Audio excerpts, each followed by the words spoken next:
Okay. If you don't want your name to appear on your video, go ahead and rename yourself on Zoom. And I'm going to go ahead and get started if you are ready. So here's tonight's agenda. We're going to have a couple of announcements, go pretty quickly, and then we're going to have the fabulous Laura speak. And then we're going to, I'm trying to get organized here. And then we're going to have some breakout rooms. And I know there's probably some introverts here on the video, and I still encourage you to stay for the breakout rooms. You never know who you're going to meet. So we're on several social media channels, so please feel free to connect with us on these channels, LinkedIn, Instagram, all your favorites. And we post content regularly, so we would love you to be part of that community as well. And our next event is February 11th, and that's going to be a speed networking extravaganza. So what we're going to do is have everyone come. We're not going to have a speaker that night. We're just going to have some breakout rooms so that we can meet each other and make new UX connections. So the tickets are available now on Eventbrite, so feel free to join us there. It's going to be cool. I'm going to be there, so come chat with me too. And we ask that you fill out the follow-up survey that we'll be sending an email out to you after tonight's event. And your feedback is really important to us. It helps us to improve or to know how we're doing. And your feedback will help determine what our events are in the future. So please take a few moments to fill out that survey and make sure that we are giving great content like you're looking for. And reminder, I think I hear somebody, so please double check that everyone's on mute so we don't interrupt Laura during her fabulous talk tonight. So without further ado, let me just take a moment to introduce Laura Faulkner, who is the head of research at Rackspace Technology, and she's based in Austin, Texas. I had the honor and the privilege to work with Laura a few years ago, so I know how fabulous she is, and now I'm excited that everyone here on this community is going to have the opportunity to see that as well. So Laura brings 25 years of passionate, dedication to UX research. And in many expert lessons learned through classical research training and a little bit of bumps and bruises in real life practice. So I'm going to take this moment now and pass the mic to Laura. Oh, one more thing before I do that. Again, if you feel comfortable, we would love to have your video on because we love to see faces. So please feel free to have your video on, but be muted. Thank you.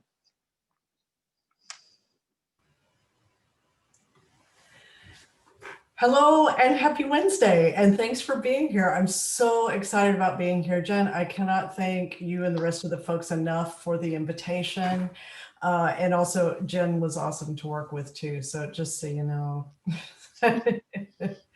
All right, so I love tools and methods. I imagine you love tools and methods. This is a researcher story, I'm going to tell you. And you're going to get to hear about stakeholders. You're going to get to hear about problems that happened. You're going to get to hear about a method that we solved it. And what I'm about to share with you is really nothing short of magic. However, if I do it well, it'll look like nothing more than common sense. So as almost everything we do, right? Okay, so here we go. I'm not able to share yet, Jen.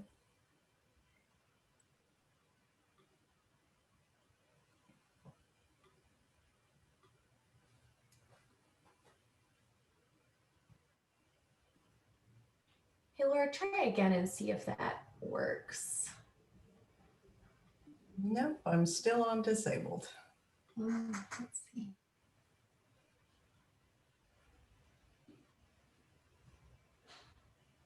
There we go. I think you are the host now. Cool. You know what my children would say about a blip like that? They would say, oh, look, it's a usability problem. They liked having a researcher mom. All right.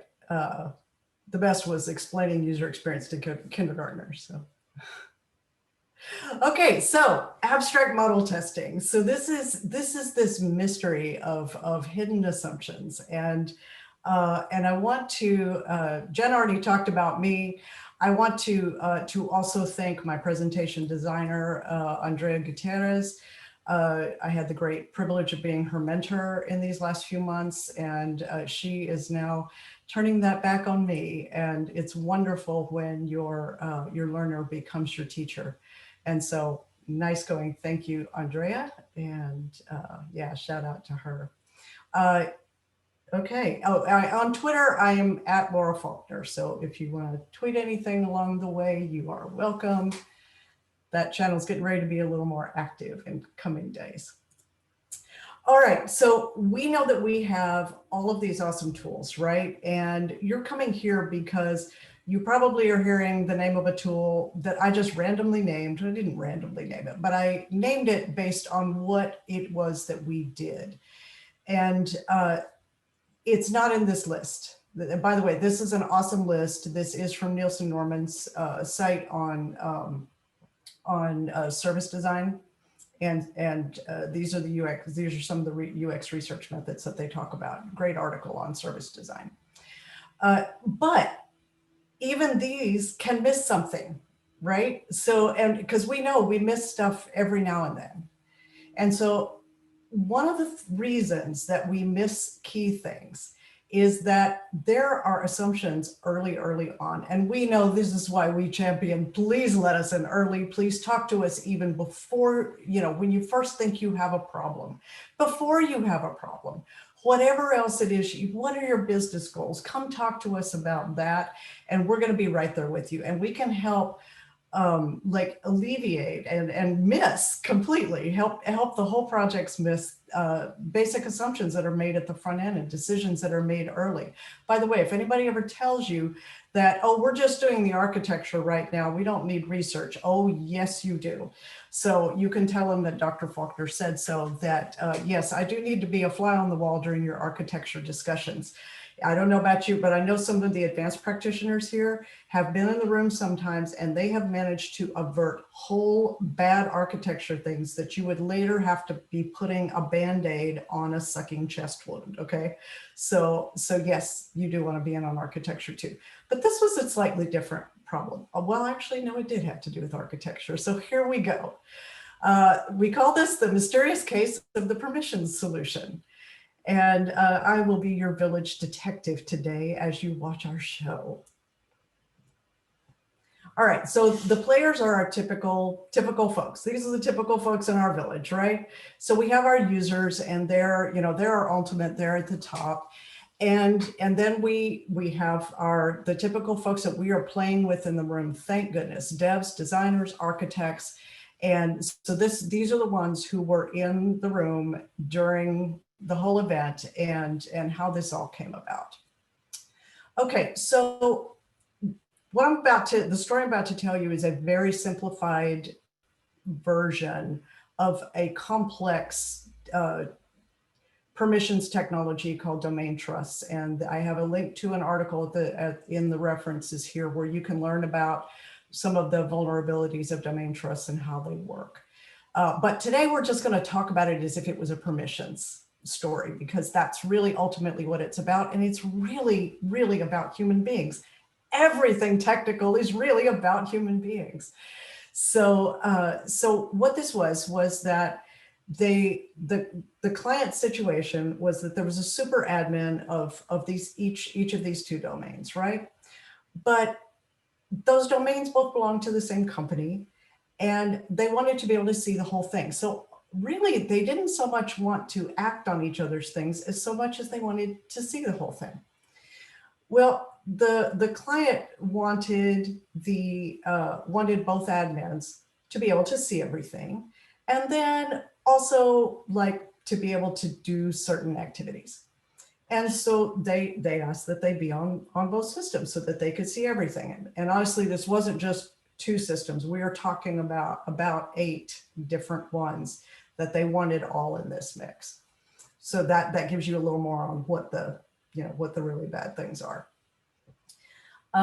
And so they can super admin A can grant super admin B the permission to do this, to see my stuff, right? And vice versa. Okay, and everybody thought this is no problem. They're both sysadmins, they trust each other, no big deal, they work for the same company. All right, so the crisis is that as the designers were designing the solution, they felt that gut instinct, that user-centered instinct, something is wrong.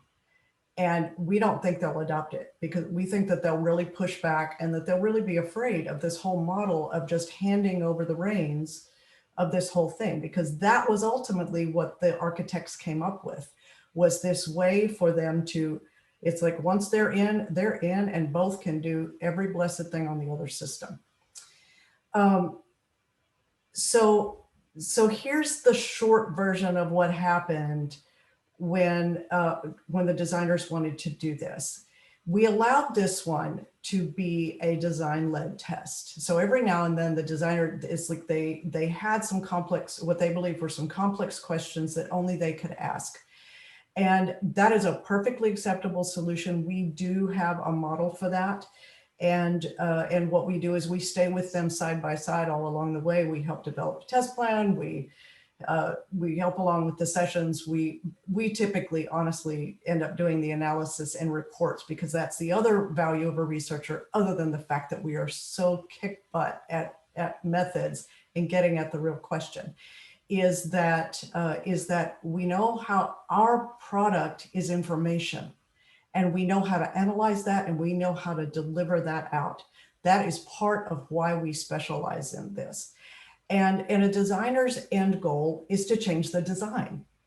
And so this is I want to let you know, this is why the researchers exist. And if you're a designer and doing this, it's why you want to partner with a researcher whenever possible, or really deep learn the methods and the values, because you can use this information again later.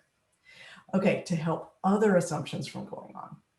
All right, so here's the test, is that research would have gone one direction and tested this a slightly different way. We didn't know how yet, but because design was testing a design, they wanted to test a design. And so they set it up as a prototype test. So it was this, beautifully designed experience where you walk through and they go. And they were quite sure, their hypothesis was that, like at step 2 or step 3, that the admins would push back and they would say, oh, no, I'm not doing that. I'm not going to give that up. And so that didn't happen. We did test one, and they were fine with it. So we had this hypothesis. We had the same gut instinct. We knew that something was wrong. The designers knew something was wrong. The test failed, if that's what we were trying to find. And this is where we get to those underlying assumptions. So I'm walking you through, and I'm not, typically I will tell you the bottom line up front in any presentation, but in this one, it's very important for you to be lost in the mystery and to have this still in the unknown. So stay with me here, because we're researchers. We can stay with a good story, right? Okay, so thanks. So we started our investigation, and this we took into a room by ourselves, us and a whiteboard. We took no documentation. We took nothing, no results. We took nothing else. We just knew there's a problem somewhere, y'all, and we don't know what it is. So let's talk about it. And so we talked through the users, because that was one of the first theories that the stakeholders all had. Well, we tested the wrong users. We went back and evaluated that. No, it's like they were exactly who would be doing this. And then, okay, did we write the test plan wrong in some way? Well, the script was fine. The script worked exactly with how it was set out that they wanted to learn. They wanted to test this prototype, and there wasn't anything wrong with the script.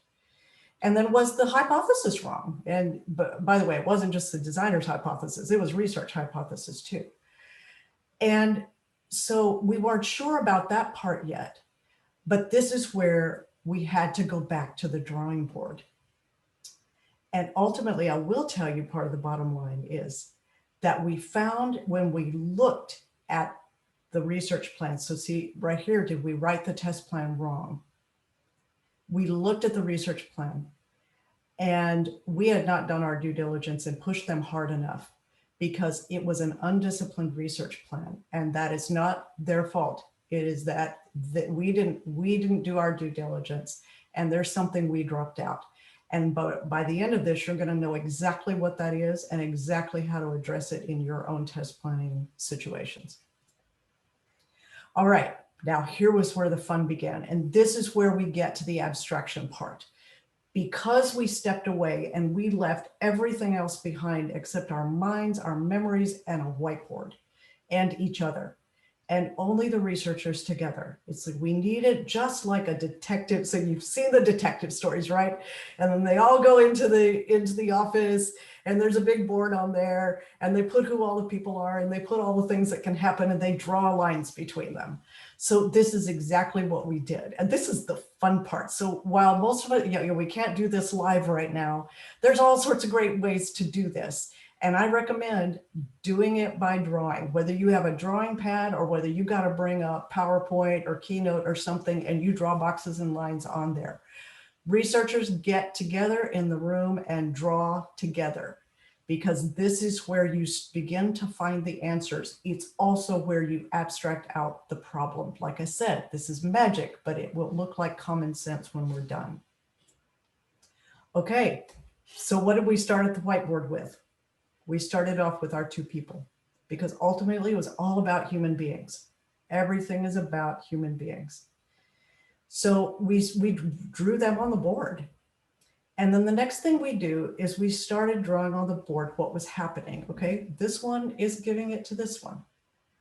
Okay, then what else? And they're on the same team. Like, okay, so we drew boxes like that. And then we drew another box. So they're on the same team.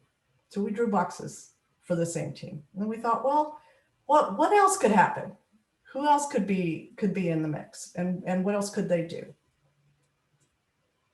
Okay, well, what if they're on different teams? Because these folks, they already told us we trust each other. Yeah, because we work together and we're both admins and we're fine.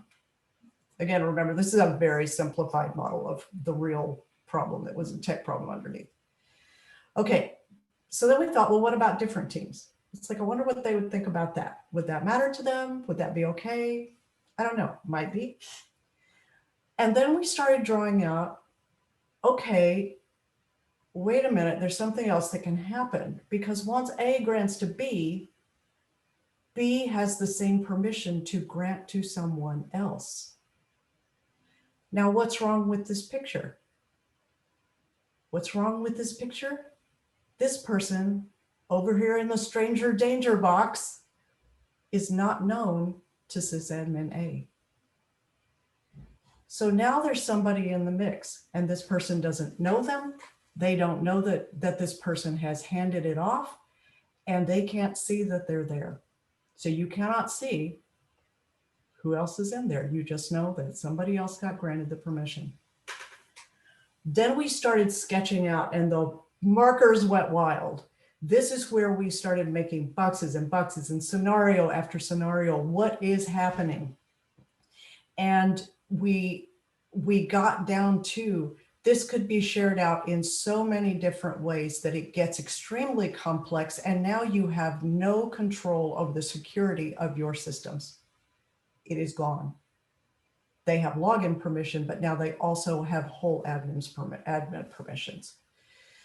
So how did we address this?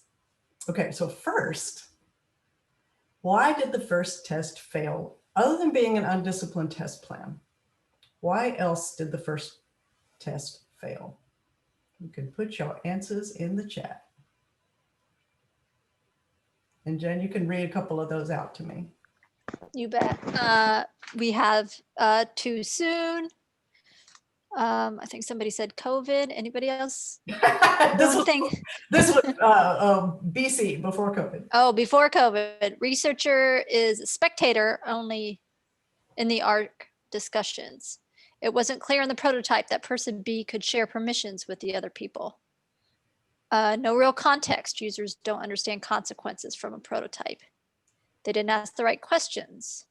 There were only 2 participants. Bias, assumptions, client need, testing the wrong problem.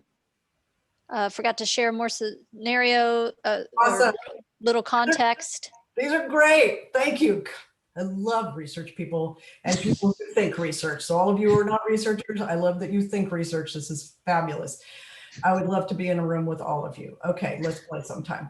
All right. So ultimately, part of what we decided was the reason, one of the most significant reasons that the prototype failed, that the test failed, was that the prototype design was so good that it masked the underlying risk and problem.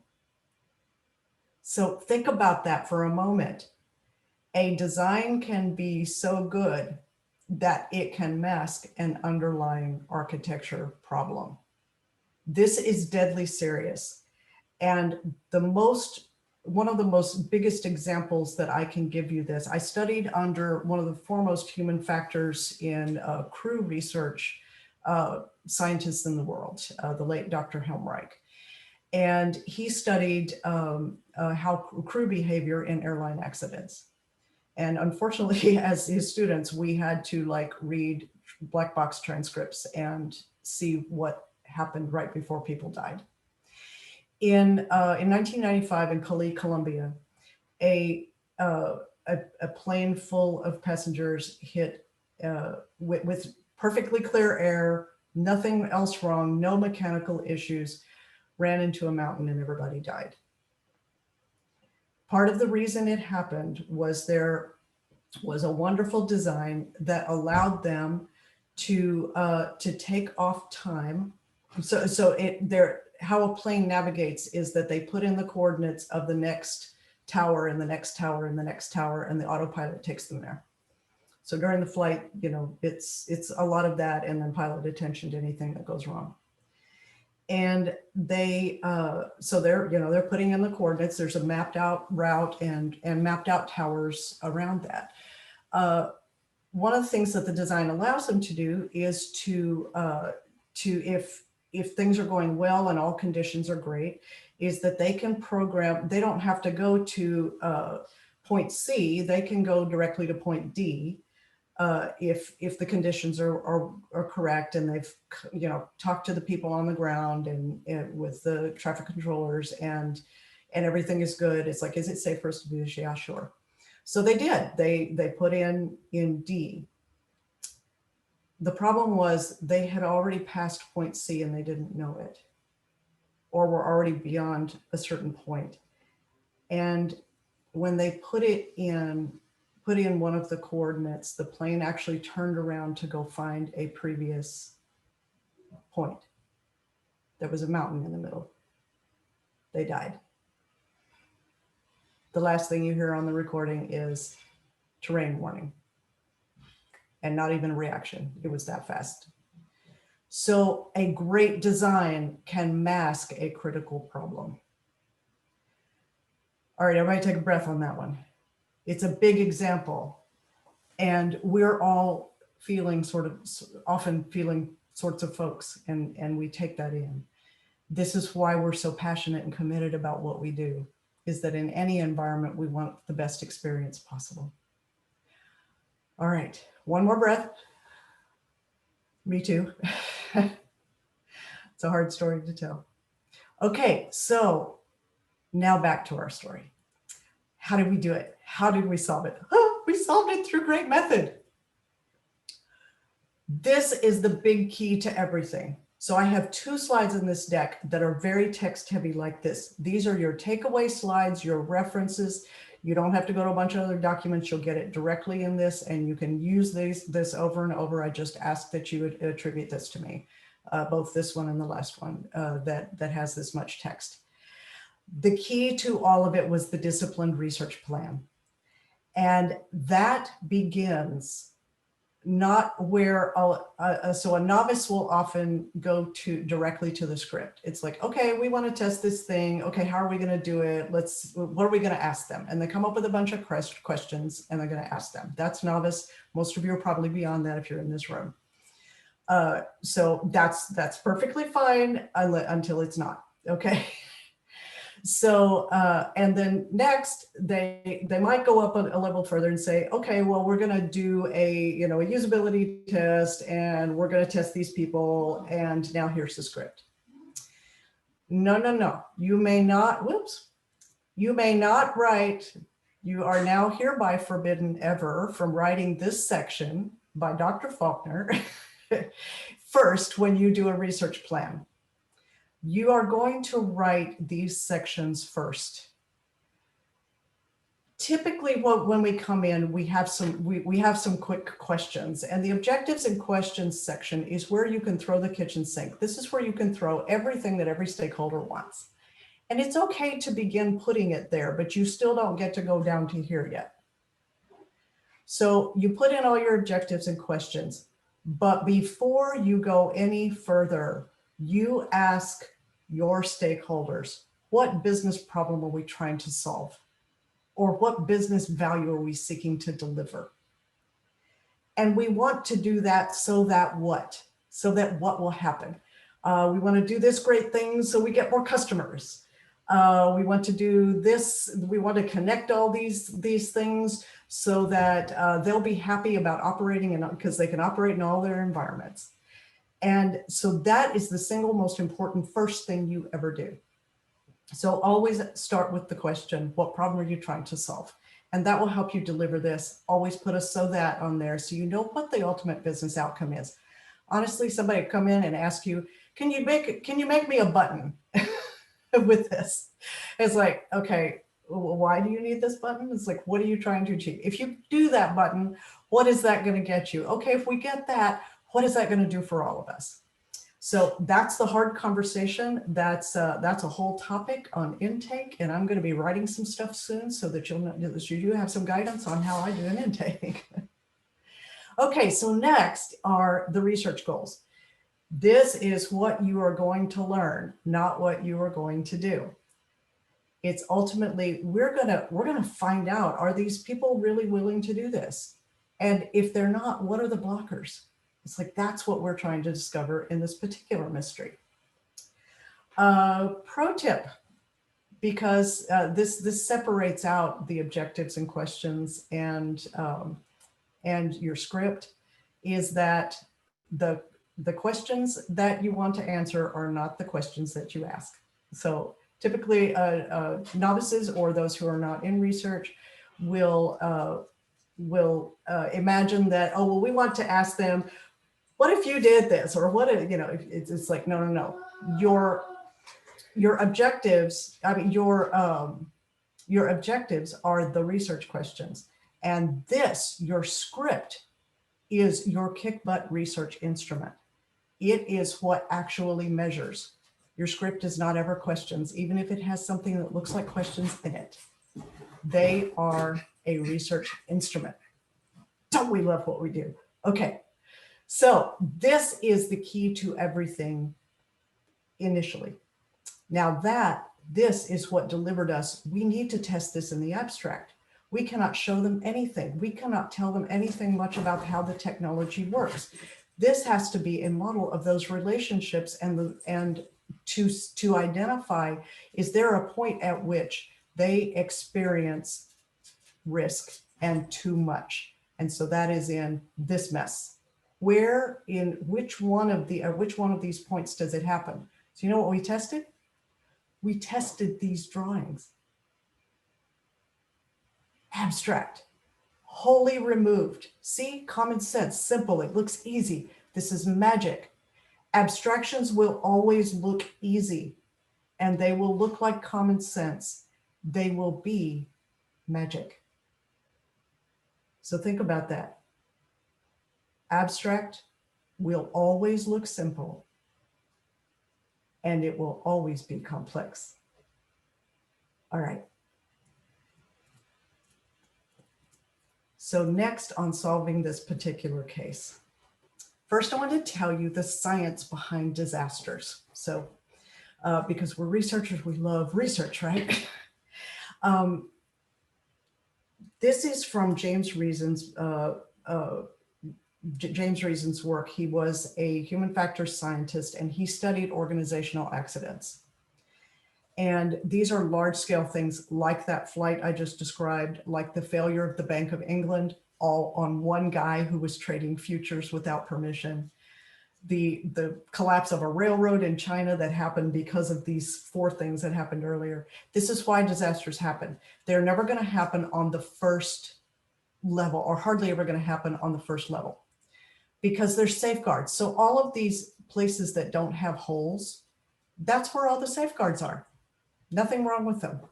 Hidden in the safeguards are latent conditions, things that we didn't think about, things that nobody anticipated and they accidentally built into the system, like giving permissions that can be given to permissions and given permissions and nobody knows.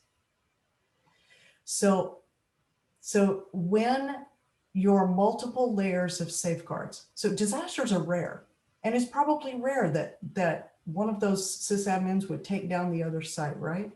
Rare, because they're smart, they're admins, they wouldn't be trusted if they weren't. But a disaster happens when multiple layers of safeguards and the holes in them line up. So in the airline example, the pilots were allowed to do something. So there was a specific act that they did. And then there wasn't a sufficient check on that act. So the co-pilot put in the case. There was not a way there was no built-in mechanism for the pilot to confirm that, or the air traffic controllers. The preconditions were, there was a flaw built in that allowed the plane to turn the other way. And then organizational influences, how all this came about. Well, we trust the engineers and we trust this, so we're going to do this. Those are the organizational influences. This is how accidents happen. So this is why you will sometimes get pushback on doing an abstract test and going for that underlying model and those underlying assumptions, because, oh, we're all smart here and we get it. This is what happens though, is that big thing can happen. And part of how you push on that is you envision what is the worst thing that can happen in this system. And back when we started mapping that on the board, that was the first question we asked ourselves. And that's the question I want you to think about, is what is the absolute worst thing that can happen if all the holes line up? Okay, so in this case, we needed to determine the level of risk tolerance. Why was it? It's like, okay, if there's this big disaster, site can go down without, because somebody else touched it that you didn't know about. And, but the good news is we're researchers. Well, so were these guys who did research on risk tolerance in financial investments. And this is a classical article and classical study about risk tolerance. And so it's another one that I recommend, even though it's older and it seems like off topic. Honestly, gold is gold.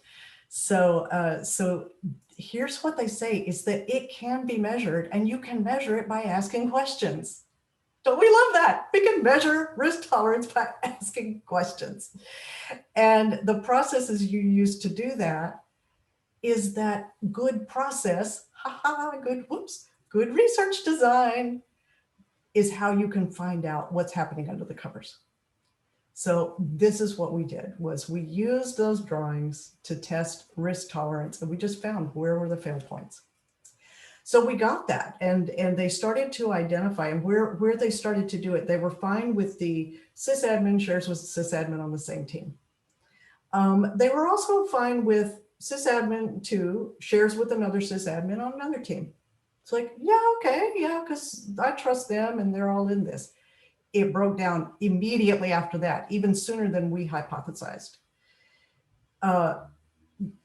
Yeah, they didn't want it to go any further than those 2 shares. And that told us a lot. And you can imagine how powerful a story that is to tell to the architects, right? So here were the true findings. And this is another opportunity for you here, is that the next thing you do, and what we did here was we modeled our results. It's like, okay, we have this model to test, which is pictures. But now how can we model these results to split out the different ways and the whys? Because that was the next question that we asked. Okay, the model breaks down at this point, like after the 2 shares. Why? And which one is going to do this? It's like, what if when they didn't, like the respondents who didn't say, oh no, I wouldn't do that, when they didn't say that immediately, then they would give conditions around that. So this is the beauty of qualitative testing, y'all. We can do quantitative all the way, and quantitative will give us a broad, shallow, a broad data set with a lot of data points, but those data points are shallow, like survey responses and whatnot. A qualitative conversation goes deep, and it gives you a whole test pit of data points and you can take this one to your stakeholders. From a 6 to 10 person test, you can get over 1,000 separate data points. So that it's not about testing 6 to 10 people. It is about more than 1,000 data points. So in this, we modeled this out on what was about it. Would they, no, they wouldn't adopt. Yes, they would. And what was it about that? So here it's like they didn't understand if they would adopt it, but they might make mistakes. This was your real danger zone. Is that that they missed the risks. They didn't get it. And that was very clear in the conversation. And the one who understood, they immediately push back. And then there's various versions of that. So this was a very simple model. This was our research results in one slide. One of our wins. Can't always do that, but this one we could. All right, so how did that one all turn out? It turns out the technology was really needed, and it was a good solution, but it had this inherent risk in it. So how do you get past that inherent risk? Is that when in all of those 1,000 data points and in investigating the why, we got to that the central issue was less about the ability to grant permissions than it was about the lack of visibility and transparency in who had them. The why told us the answer. And so ultimately they did the bad thing. So this system is still risky. And the article that's attached about domain trust, that's actually from a guy who's like a professional hacker. And so he does put out the risks. They are there. But at least we had one more safeguard and one more opportunity that had fewer holes in it, that the holes might not align, right? And you might hit solid ground by making transparent and showing up who had it. We are also recommending a check that when it's shared out to somebody else, that the other admins get an opportunity, an alert to see it's been shared out with somebody else. So that's a new safeguard that we're looking to build in. Okay, now here's the last part for you. And this is where we get some of the gold. First of all, this is the best non-UX book. Non-UX UX book you've never read. This is the one I've based a lot of this particular risk model on. This has a lot of those examples in it. And honestly, I will tell you, I go back to this one more often in my user experience research than many other resources, to where I've got it in my bones now. I don't have to read it again. This is this one you want to read. It's very readable. There's a lot of examples, but he also puts the science behind it. So it's a great researcher read. Not terribly long. Actually, matter of fact, like here it is. This is how close I keep it. It's right there, right in front of my desk. All right, so that's tip number one. Now, tip number two. I told you there was going to be another good takeaway that had a lot of text in it, and these are the golden pieces. Trust your own doubts. First and foremost, trust your doubts and trust the doubts that you hear from your designers, from that single engineer who's the voice crying in the wilderness, whoever it is that has doubts, listen to them. intuition is about, read Malcolm Gladwell's Blink, and you will learn about why intuition is valid to listen to up front. It's not always right, but it's valid to listen to up front. So Blink by Malcolm Gladwell, another good resource. Imagine the disaster. So this is where you sit back and you think, okay, what is the bad thing that can really happen? Because honestly, that's part of what we're always trying to find, is while we're trying to find the good things. This particular kind of test is about finding the bad things. So imagine, what is the biggest disaster that could happen? And then you want to test toward that's going to happen, even if it's low likelihood or rare, because it can have a big impact. Big impact also gives you a good way to push on engineers about, you need to change this, because even though this is rare, the disaster is so big that you have to make it not happen. Keep it in mind that disasters happen when unknown things align. This is why we test abstract. Don't plan to show the test participant an actual design or implementation. That is the no-no in this case, because a good design can mask a bad decision. So you want to start with the abstract and pull it back. Don't show that yet. You know when to show that. Y'all are smart. You can figure that out. Do this, even if you have to. And this is one of the other things that we might have done. This is another pro tip, is that sometimes we will do a side test that researchers alone set up quickly and attend. Only rarely do we do anything like that. But when we want to know something for our own means, we will do it in parallel. We don't stop the timelines. We don't hold up schedule, but we'll do it in parallel. There are some times where you just need to satisfy your own doubts and curiosity. Okay. You want to test experts as well as novices, because honestly, y'all, when you have a latent condition, an expert is the one who's most likely to skip steps, and the latent condition can happen. It's like a novice is going to be having to be paying more attention, and they're not going to miss it because they don't skip over steps. Malcolm Gladwell's Blink also describes how and why experts are able to skip over steps. It's so embedded in your brain that it works very fast, and it goes through all the processing unconsciously, and you don't know how you got from A to D. Well, that can happen and actually reveal these latent conditions like it did with the expert pilots. Okay, so you want to test experts as well as novices. I recently had to tell somebody from NASA that. Somebody from NASA consulted with me. Should we be testing novices as well as, because it was the other way. Should we be testing novices as well as experts? Yes, please, because they're going to find different things. All right, develop the story that places the participants in the situation. This is the other key to an abstract model, is that you're taking the users out of what they would be doing into what would actually be happening. And so the best way to do that is you want to create visual representations, draw pictures. Yes, draw pictures, even if they're sketches on a piece of paper, taking a picture of, doesn't matter. But you want them, an abstract model is visual. It is not it's not a concept test. This is not a concept test where you have a concept and you ask questions, or you ask, what features would you like in the future? Or how does your business run? This is actually a visual representation. So guess what, y'all? We know how to do storyboarding. Yes, this is storyboarding for researchers. And so you get to draw the pictures. It's like, how often do we get to do that when we're not doing design? And then you have the key points at which you question the participants. And then once you get your results, make a model out of what you learned from the model. This is how you do it. Bonus feature, be gentle with yourself and others. This is hard. It looks easy. Latent conditions are very hard to find, which is why planes crash. People get burned through with a radiation machine. The Bank of England fails because one guy got happy with his numbers. So be gentle with yourself. If they couldn't find it in those big situations where if life or death, we're not always going to find them.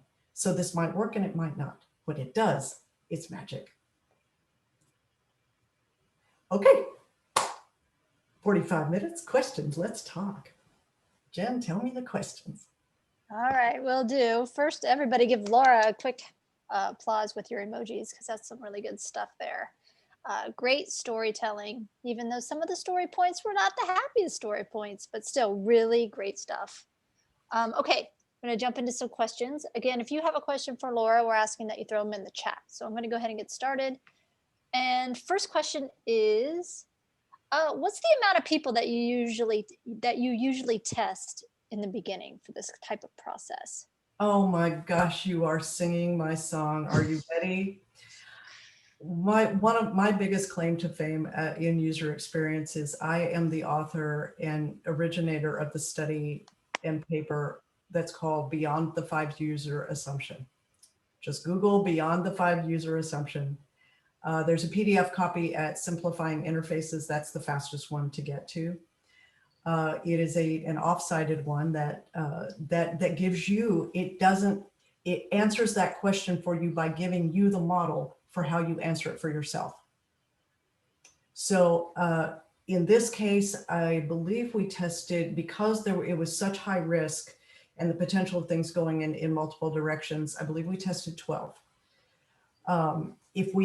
And it was trending, and we might have even gone more than that, but it was the results were trending pretty strongly, and we had enough variation to show those 4 quadrants of decision making and whether or not they recognized the risk.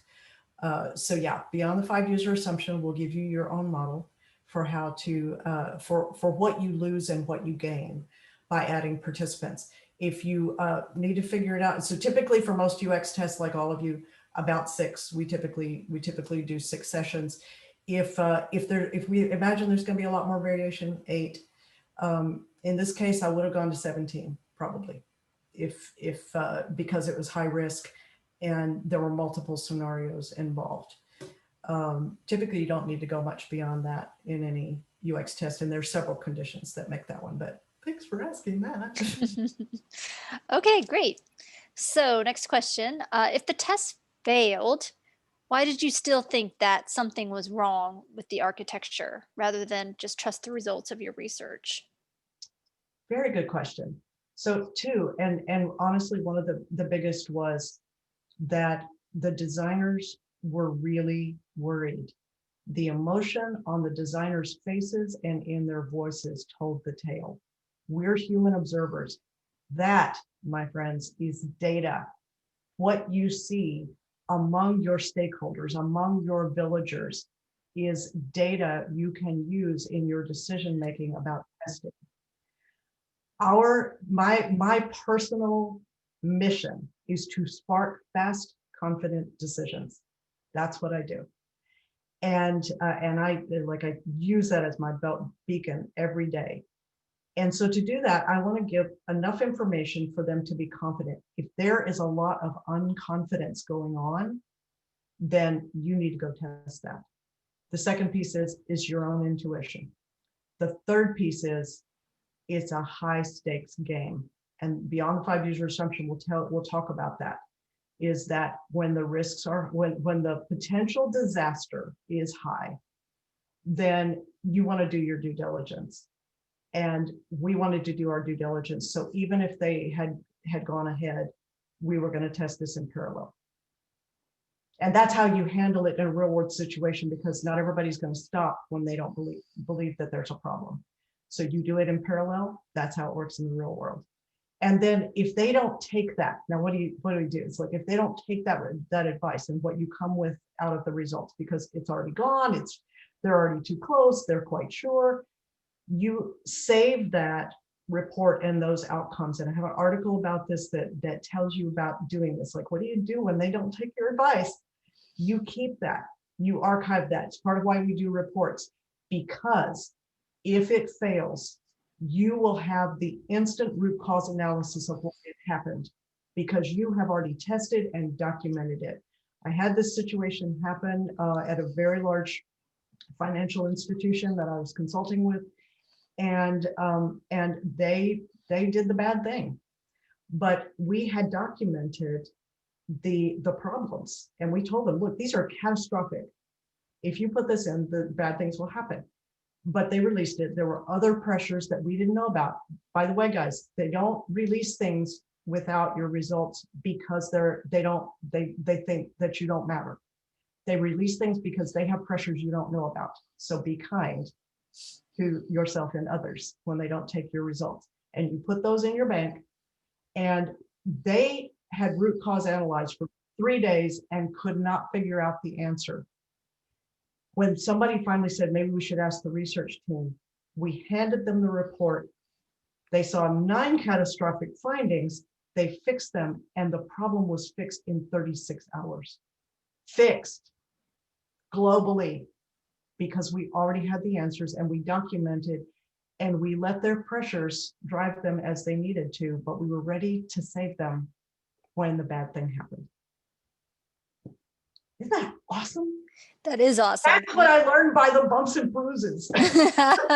Yes, and I know I personally have had those bumps and bruises where my recommendations were not taken. So I know that feeling. It's rough, but you're right. Be kind, because we don't know what's going on behind the scenes. That's a very good point. Next question. When is it too early for a design test instead of a concept test? Always. We want to be in on the concept, y'all. It's like, you want to be talking to your users when you first have a problem or a business goal at all, whether you've heard it from them or from your business, or you're going to release something new or whatever it is that's happening.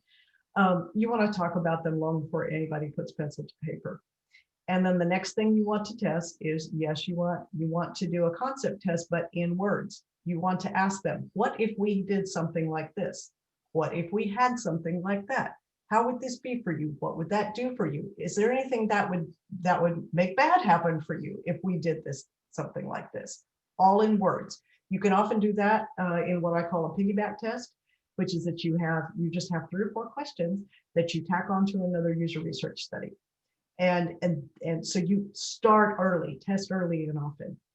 After that, then you draw the pencil and paper script picture, or have design draw pencil and paper design. That is your concept. It goes no further. It is not pretty. It's not neat. It doesn't have it doesn't have content in it. It's a sketch. Test the sketch. Again, that can be a piggyback. So it doesn't have to be a full test. You don't have to hold up anybody's schedule. And then, then you can get to your wireframe design, not a prototype, a sketchy wireframe, please. And then you can get to, and each time you're building on it, you're learning. And then you can get to a prototype, not visually comped, a prototype, because the visual design can interfere with understanding what's happening in the interaction design. Then you can do a full visual comp prototype if you still need it. Okay, great. That's real. Awesome. So do you have a systematic way of assessing risk in your research, like a checklist or something like that? I do. I actually have a draft one, and I've been reworking it. But here's the basics. It's like, you don't need something fancy. You wanna ask, how many people does this affect? Is this just for internal users? Is it for customers? Is it for a broader, wider audience? You want to ask how big of a deal is this? Is this just a little design change in something? So one is audience. Next is what level of thing is this? Is this a brand new concept and coming from scratch kind of thing, or a whole rework of something? That's high risk. If it's a small visual change and they're wanting to know which are the right, what are the right colors of what kind of button, or where to put it, or where to what. What is the so how much change is it? Is it a big deal or a little deal? That's your next level of risk.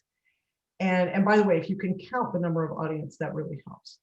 And then if it's customers as opposed to internal, customers always much more high risk. Customers, consumers, that's much higher risk than internal. So you have audience, you have level of change, and then you have what bad things can happen. So the bad and how bad are those? So if there is anything like system crash, data loss, human life lost, business failure, if any of those things not are likely to, just can, then you put that down. Again, risk is pretty obvious. And then you do classical, you add a couple of classical risk analysis pieces to that. Is what is the likelihood that that big disaster will happen? So is it 80%? Is it 1%? But now, like we've seen, if it's really bad, it doesn't matter. It's like, but you also want to see, it's like, okay, they might get lost in this. It's like, and so they have to have a workaround. Or but if they're going to fail, or they might need to ask somebody a question, it's not clear. That's not as high a risk. But if they're gonna lose something, or something's gonna crash, or like something bigger than just the interaction is gonna happen, then that's really high risk. Put those things together and do that. That's thank you for bringing that back up. That's a very good question. Okay, great, thank you. So how do we lead participants to imagining the worst things without biasing the test? Well, first of all, you don't tell them the worst things. You want to take them on the path in which the worst thing could possibly happen. So in that story, you are not telling them what happens on the last page of the comic book. You are, when there's a big bam and everything blows up. You are taking them step by step through the frames of your story, of your storyboard, because you know if they were to go along that path and they keep going, that bad thing can happen. Once you have shaken all of that out, if they still haven't got it, you can either just fully take that as data and not go a step further. Then, or you can go one more step further and you say, what if this thing happened? And you don't ask them, what's the likelihood of that? You say, what if this thing happened? How bad would that be? It's like, what else would happen in a chain of events after this thing failed? And that is a beautiful and hard, but beautiful story, powerful to go back and tell to your stakeholders. And it also gets the user down into that visceral, oh, I didn't think about that. It's like somebody 6 layers down the chain can take our whole site down. Uh-oh. And then you ask, and you take them quickly beyond that. What are the bad things would happen in your world if that happened? So yeah, and they might say, oh, that'll never happen. But what if it did? You just keep going back. But what if it did? Yeah. I like it. Could you elaborate a little bit more on the researcher's mindset? You mentioned that earlier. The researcher's mindset. Research is mindset. Oh, research mindset. Correct. Okay, so, oh gosh, I don't even remember exactly what the context was that I said that in. And this is where we get an expert mind, because I've been doing this 25 years. I don't necessarily introspect on what are my steps that create the framework, because my brain is permanently created and or scarred, whichever you want to call it, is that I think in research is that one, I question everything. And 2, I know that there's a methodological way to understand why that is. So I question, I ask why, and I know there's a method to get there. And I know the method to get there is harder than it looks. That would be a researcher's mindset. Yeah. I love it. A similar question. What would you say, what book or resource has had the biggest impact on your work or your career? Well, I shared 2 of them, Mm-hmm. which were is James Reason's Managing the Risks of Organizational Accidents, and Malcolm Gladwell's Blink. Blink allowed me to tell the difference between an expert and a novice user and why I needed to test both. but then it also validated my own expert intuition. So as your expertise develops, you will forget how and why you know something and why you know something is wrong. And he explains why. So those are really two of the biggest. I go back to those all of the time. I cited both of those in my dissertation. Yes, you did. I do remember. Okay, great.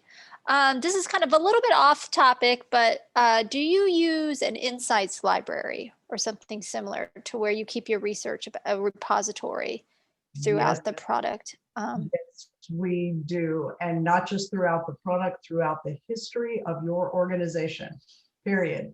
All of it. We actually even go one step further. We're rather radical about it. And I believe in this because I think research is community property, is that we do all of our working files, drafts, data files, all the messy stuff, every version of a presentation, and we keep it all in a publicly shared archive in our company. We hide nothing. Now, granted, they can't traverse that very well. So we curate some of that and create and put some of that in another place that is tagged for insights and tagged for like for topics and that sort of thing, and organized like that so that they can find some of the key things more quickly. But we mine that over and over again, and I cannot tell you how valuable it is to, one, have that repository for yourself, two, keep it all accessible to everybody. There are bad things that can happen about that. Yes, the value is bigger.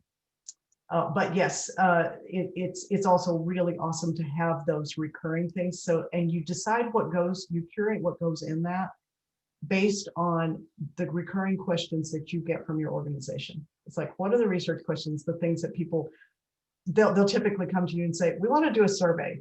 As we all know, hardly ever a survey. I know. We smile indulgently. Yes, dear, I understand you want a survey. But that's not what you need or what you're going to get. But when they come to us with those questions, and we hear that like 3 times, three different people from different places asking the same thing, put some of those findings in an insights library. Got it. They're Yeah. broccoli. Right, for sure. So do you have, along the same lines, do you have any suggestions on creating a good system for that research repository? Have you learned anything that worked or did not work when you created that? You have to scope at the beginning. You have to scope before you even do it, what it's going to take to build it. It will take something to build it, and it's hard, and you're going to have to have some real dedicated time and resources to do it. The trick is you have to scope what it's going to happen, what it's going to take to maintain it. And you have to build that into your sprint capacity, because it will reduce your capacity or increase the number of story points that you have on any project, because you have to build in those archival activities. That becomes a specific story that you do. And then the other big tip is that you have to continuously market it within your organization. You have to, because you have people coming and going all the time, and they don't always know about what you have, and it's not in their faces. So you keep sharing it, you keep sharing it, and you keep sharing it every opportunity you have. And oh, one more thing, the human element of that. Every time you share a resource with a stakeholder, offer to do a readout for them. So don't just send it to them blind. Offer to do a readout for them. There is nothing more powerful than the human connection and your own expert mind behind sharing insights in words that you say. Great. Yeah, that's a very good point. Excellent. So I'm going to wrap up with a final question here, and that is, we have a few people here on the call who are aspiring researchers, whether they're coming out of school or transitioning. So what advice do you have to somebody who's thinking about or hoping to get started in UX research? Oh, you're my favorites. Welcome to the tribe. And first, you want to know that we see you, we validate you. because everyone who's attracted to this field, we have a common center. There is something within us that is drawn together and that wants to look at things and make a difference in a very specific way. So because you think you should be here and you want to be here, you are here. Welcome to the tribe. That's thing one. Thing two is you're in the right place. You learn. Go anywhere you can to do it. Your third thing is start doing it. Go find some dreadful website and test it with your friends. Okay, try that out. Do a heuristic evaluation of something that you hate. If you want to go the extra mile, send them an email. Say, I'm this learning UX person, and I did this as a little project, and here's some of what I learned. That could make your customers' experiences better. So that's if you're really bold. And then, and then, third, begin to build a portfolio. You need a portfolio. It is not a design portfolio. Do not ever pick the portfolio template when you pick when you use a web template of some sort, like in Squarespace or something. Do not pick the portfolio one. Your site is informational. And a lot of these expert researchers on here can do this. And UXRS has presentations and resources for you about building that. And then how you build it. When you're not in the field yet, you will have to begin building it before you're here. Is you begin going, you volunteer for places. As you learn and you learn how to do things, you find a cause that you really like. You help them out with something and volunteer to do that. And then you start documenting on your portfolio. You're going to document your process and you're going to show your work. And that is how you begin to, that's really the basic formula for onboarding into the field. And then get to know us. It's like, we are some of the friendliest people on the face of the planet. And so you are definitely in the right place. And so, yeah, go to the networking event in February. Excellent. Well, thank you so much, Laura. Let's everybody give her go down to your little emojis and give her a virtual applause or show your hands and say thank you very much.